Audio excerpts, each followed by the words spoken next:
اعوذ باللہ من الشیطان الرجیم بسم اللہ الرحمن الرحیم ولا تقولوا لمن يقتل في سبيل الله اموات بل احیاء ولكن لا تشعرون آمنت باللہ صدق اللہ العظیم رب اشرح لی صدری ویسر لی امری واحلل عقدۃ من لسانی یفقہوا قولی اللہم ارنا الحق حقا وارزقنا اتباعہ وارنا الباطل باطلا وارزقنا اجتنابہ آمین یا رب العالمین۔ دوستو اور بزرگوں، سورہ بقرہ آیت نمبر 154 آپ کے سامنے تلاوت کی ہے، اور یہ دوسرے پارے کا دوسرا رکوع زیر مطالعہ ہے۔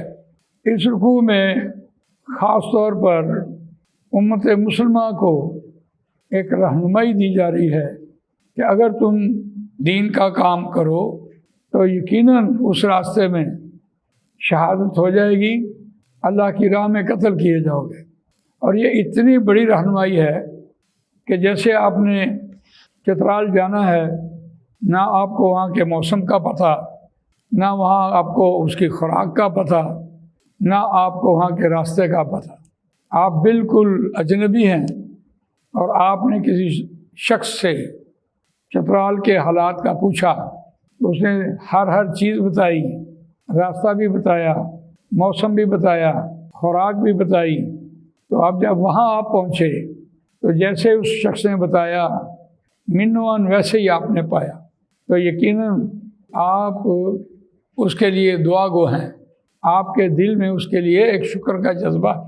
بالکل اسی طرح قرآن مجید قاری کو، پڑھنے والے کو، اہل ایمان کو جو رہنمائی دے رہا ہے کہ اگر تم دین کا کام کرو تو پھر معاشرے میں یقیناً وہ قابل قبول نہیں ہوگا، تو آپ کو قتل کر دیا جائے گا۔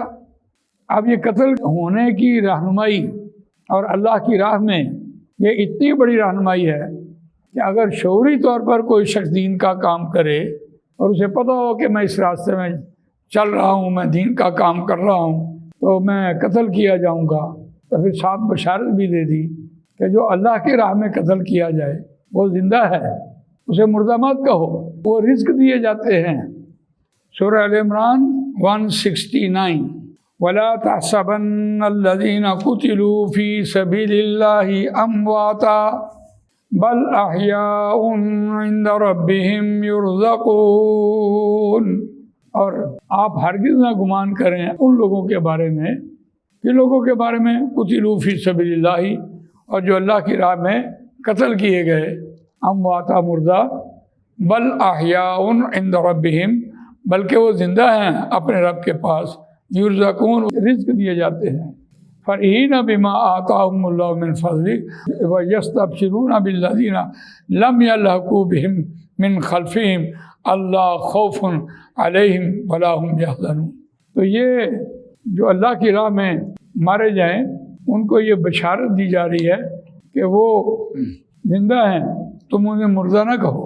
یہاں ایک بات اور سمجھنے کی ہے کہ یہاں فی سبیل اللہ کی جو ٹرمنالوجی ہے، جو اصطلاح ہے، وہ اللہ کے دین کو قائم کرنے کے حوالے سے آیا، اور آج ہم فی سبیل اللہ کی اصطلاح کو ایک ڈرم میں پانی ڈالا اور ایک پٹی برف کی ڈالی، اوپر لکھ دیا فی سبیل اللہ، یا کسی فقیر کو 1 روپیہ دیا، 10 روپیہ دیے تو فی سبیل اللہ ہو گیا، کسی کو کپڑے پہنا دیے فی سبیل اللہ ہو گیا۔ یہ یقیناً فی سبیل اللہ ہے، اللہ کی راہ میں ہے، لیکن وہ اس کی بنیاد ہے۔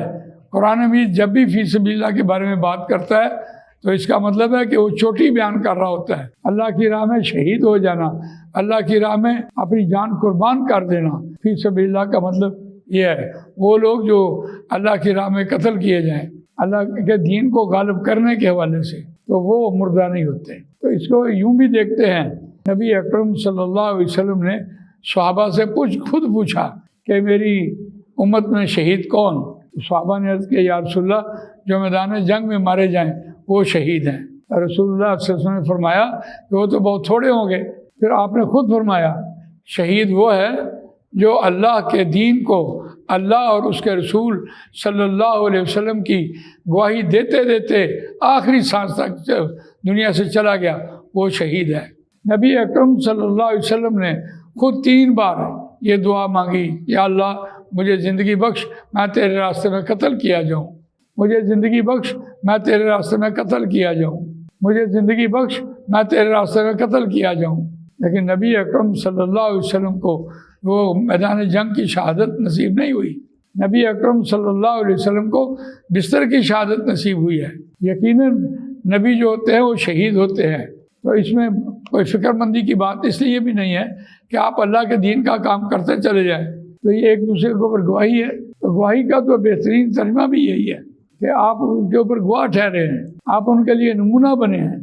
اور دلچسپ بات اس میں یہ بھی ہے کہ ہم جب قبرستان میں جا رہے ہوتے ہیں تو سنت کے مطابق ہمیں یہ حکم ہے کہ ہم یہ کہیں السلام علیکم یا اہل القبور، تو ٹھیک ہے، لیکن اس سے یہ مراد بالکل نہیں ہے کہ اگر شہید کے کسی قبر کے اوپر آپ چلے گئے تو وہ سنتا بھی ہے، کھاتا بھی ہے، پیتا بھی ہے، اور وہ آپ کے لیے دعائیں کر رہا ہوتا ہے۔ اس کا یہ مطلب نہیں ہے۔ اس کا مطلب یہ ہے کہ آپ نے السلام علیکم یا اہل القبور ایک سنت کے درجے تک کہنا ہے، اس کے بعد آپ کا کوئی اختیار نہیں ہے کہ آپ اپنے عقیدے کو خراب کر لیں۔ بڑی دلچسپ بات اور بھی ہے، وَلَٰكِن لَا تَشْعُرُونَ، تم شعور نہیں رکھتے۔ قرآن میں جہاں بھی شعور کا لفظ لے کے آیا، اس کا مطلب ہے کہ یہ عقل سے ماورا بات ہوتی ہے، اور جو چیز عقل سے ماورا ہو اس کا حساب نہیں ہونا۔ جو عقل کے اندر آ جائے اس کے لیے قرآن نے یعلمون لفظ بولا۔ اس کا حوالہ بھی قرآن مجید میں آغاز میں سنیے، فَإِذَا قِيلَ لَهُمْ لَا تُفْسِدُوا فِي الْأَرْضِ قَالُوا إِنَّمَا نَحْنُ مُصْلِحُونَ۔ قرآن نے کہا اَلَا إِنَّهُمْ هُمُ الْمُفْسِدُونَ وَلَٰكِن لَا يَشْعُرُونَ، وہ تو شعور ہی نہیں رکھتے، فساد وہ کر رہے ہیں، اپنے تئیں وہ اصلاح کر رہے ہیں۔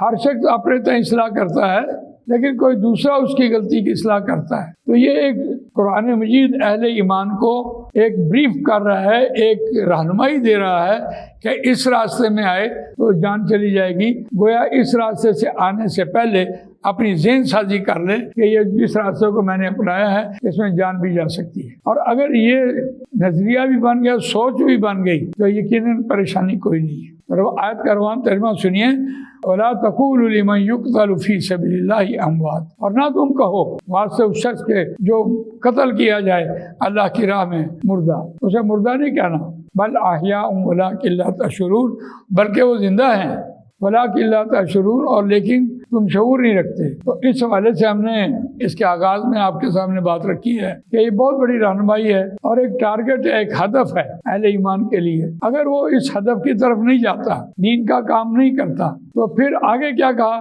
وَلَنَبْلُوَنَّكُمْ بِشَيْءٍ مِّنَ الْخَوْفِ وَالْجُوعِ وَنَقْصٍ مِّنَ الْأَمْوَالِ وَالْأَنفُسِ وَالثَّمَرَاتِ۔ اب وہ جو آگے بات کی جا رہی ہے وہ ہے اس کی آزمائش۔ آزمائش شروع اسی طرح ہوتی ہے، اگر آدمی دین کا کام کر رہا ہے، جان بھی چلی گئی کیا پرواہ، لیکن دین کا کام نہیں کر رہا تو اس کے مقابلے میں وہ دنیا سمیٹ رہا ہے۔ اب دنیا میں امتحانات کا سلسلہ شروع ہو جائے گا۔ تو اللہ تعالیٰ مجھے آپ کو قرآن مجید پڑھنے، سمجھنے، اس پر عمل کرنے، اس کو دوسروں تک پہنچانے کی توفیق عطا فرمائے۔ سبحانک اللہم و بحمدک، نشہد ان لا الہ الا انت، نستغفرک و نتوب الیک۔ جزاک اللہ خیر۔